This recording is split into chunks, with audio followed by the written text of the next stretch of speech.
Good morning friends, welcome back to Shrabani's diary. আশা করি তোমরা সবাই ভালো আছো, সুস্থ আছো। আমি ভালো আছি। তো আজকে ব্লগটা এখন থেকেই শুরু করছি।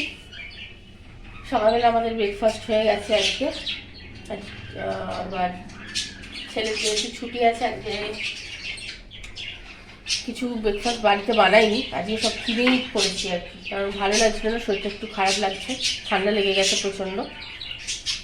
আর এদিকে আজকে খুব সিম্পল রান্না করব।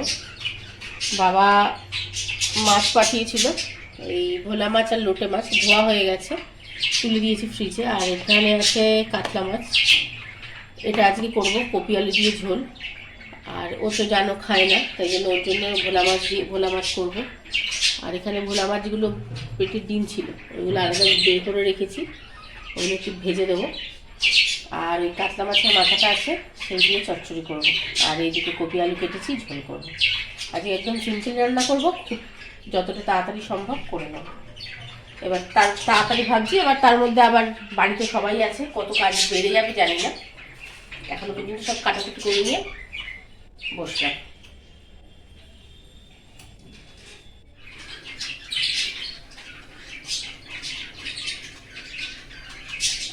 আলু কপিটা তো কেটে রেখেছিলাম, আর সবজি মানে চচ্চড়ির আনাজও কেটে রেখেছিলাম, তোমাদের তো দেখালাম।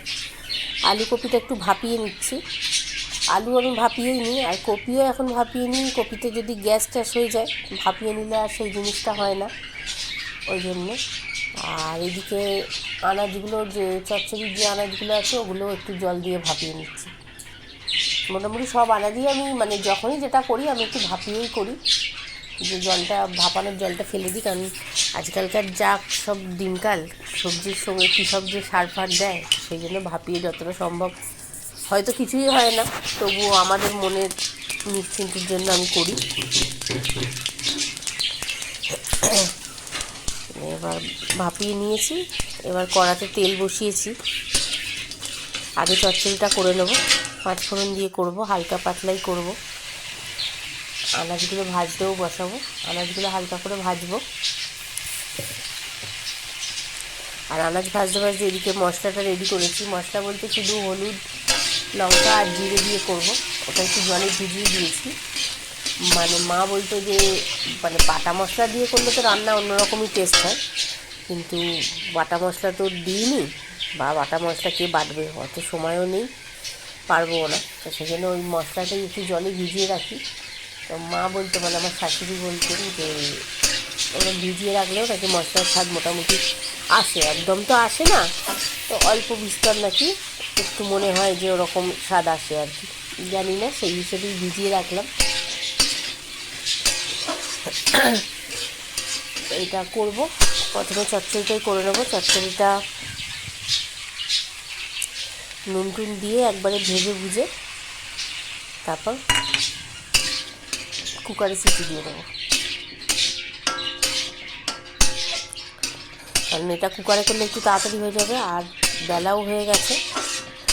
আর আগেই তোমাদের বললাম যে শরীরটা ভালো নেই, তাড়াতাড়ি রান্না শেষ করবো, সেই জন্য কুকারেই করে নেবো। কুকারে একটা দুটো সিটি দিয়ে দিলে একটু নরমও হয়ে যাবে, তারপর ভেজে নিলেই চচ্চড়ি রেডি।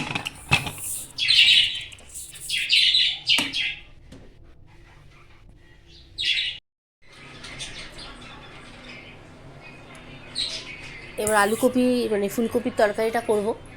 ফুলকপিও ভাপিয়ে নিয়েছিলাম, আর এখন কড়াতে তোমার তেজপাতা, শুকনো লঙ্কা আর জিরে ফোড়ন দিয়ে করব। এটা তো আর নতুনত্ব কিছু নেই, সবাই যেভাবে করে আমিও সেভাবেই করব।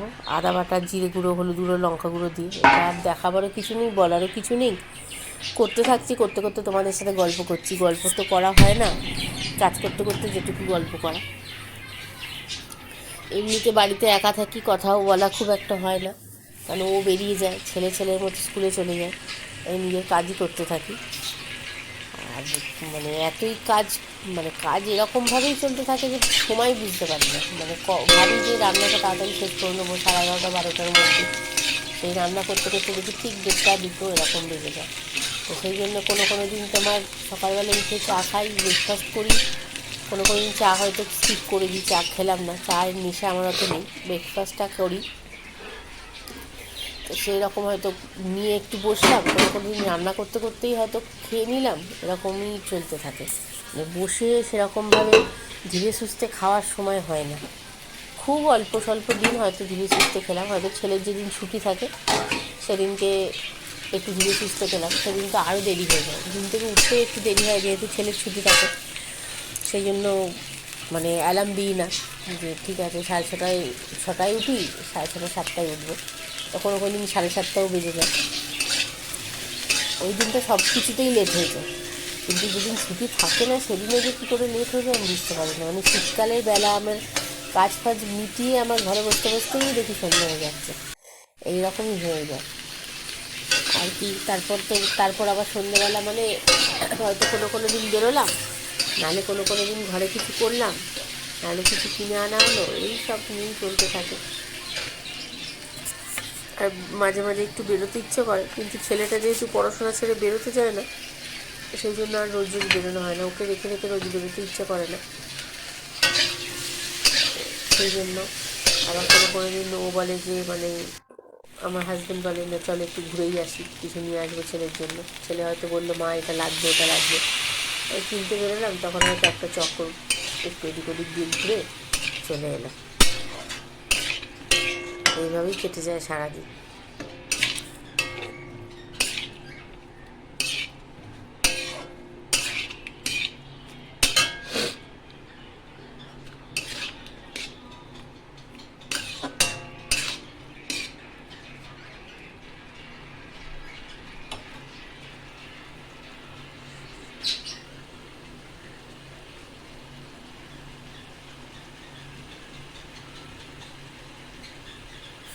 আমার আরও কেন দেরি হয় জানো, আমাদের সব রকম রকম রান্না, মানে সবাই রান্না একরকম তুমি করো খেয়ে নেবে, কিন্তু রকম রকম হবে। কীরকম ধরো এই যে কাতলা মাছ রুই মাছ যা হবে সেটা ও খাবে না, ওর জন্য আলাদা হবে।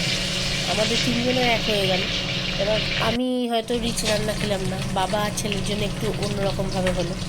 এই যেমন এখনই দেখো দুরকম মাছ ভাজা হচ্ছে, এক জায়গায় হচ্ছে রুই মাছ ভাজা, এক জায়গায় ভোলা মাছ ভাজা। আবার ওই ভোলা মাছ যে ভাজছি সেটা আবার কপির তরকারি আলাদা করে ওই ভোলা মাছটা দিয়ে ফোটাতে হবে, ও যেহেতু খাবে।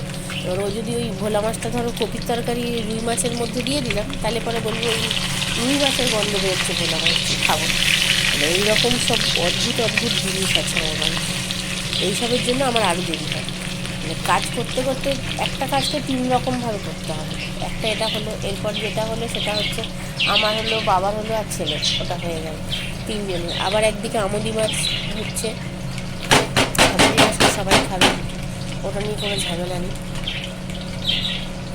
আর সবাই বলতে আমরা তিনজন আর কি, ও খাবে না, কারণ এটা সর্ষে বাটা দিয়ে আর একটুখানি কড়া করে ভাজা হয়েছে, তাই বেশি তেল চলে গেছে, তো সেই জন্য ও খাবে না। ওর যে তরকারিটা হয়েছে ওটা একদমই হালকা করে, আর ওর মাছ ভাজাটাও হালকা করেই হয়, যাতে তেল অল্প লাগে, শুধু দিয়েই এপিট ওপিট করে তুলে নেওয়া। নাহলে বেশি কড়া করে ভাজলেই তো একটু বেশি তেলে ভাজতে হয়, তাহলে পরে তেল বেশি যাবে। এইসব উদ্ভট জিনিসের জন্য এক এক সময় মাথা এত গরম হয়ে যায়, মনে হয় সব রেখে রেখে দিয়ে চলে যায়, যা পারবে যে যা করবে করে খেয়ে নিই, কিন্তু কী আর করা যাবে, করতেই হবে। আজকের মতো লাঞ্চ এটাই রেডি করলাম।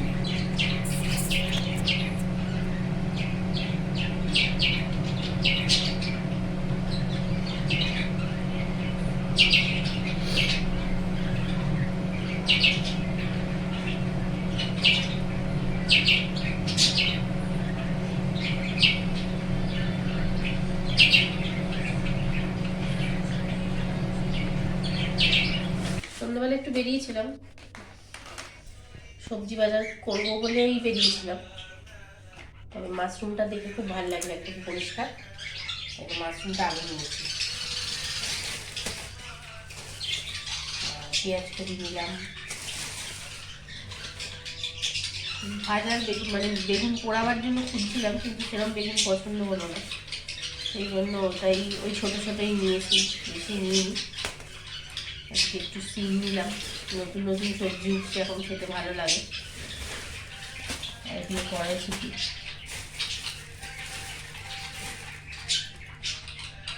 গাজর,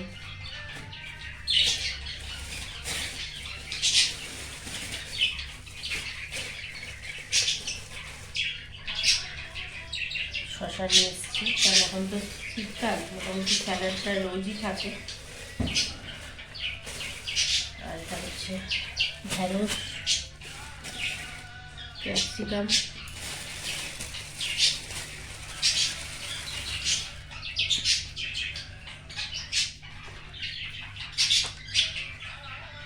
বিনস,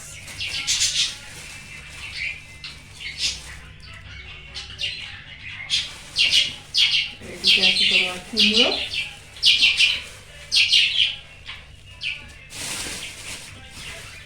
পটল,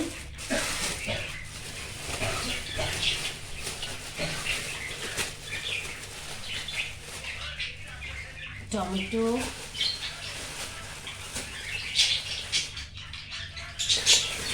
আর পেঁয়াজ। আর এদিকে আছে ধনে পাতা আর কাঁচা লঙ্কা, যেটা লাগেই রোজের ব্যাপার এটা। এগুলো গোছাবো এখন। আজকের মতো ব্লগটা এখানেই শেষ করছি। তোমরা প্লিজ আমার চ্যানেলটাকে সাবস্ক্রাইব করে দিও, লাইক করো, কমেন্ট করো, শেয়ার করো। Tata, good night.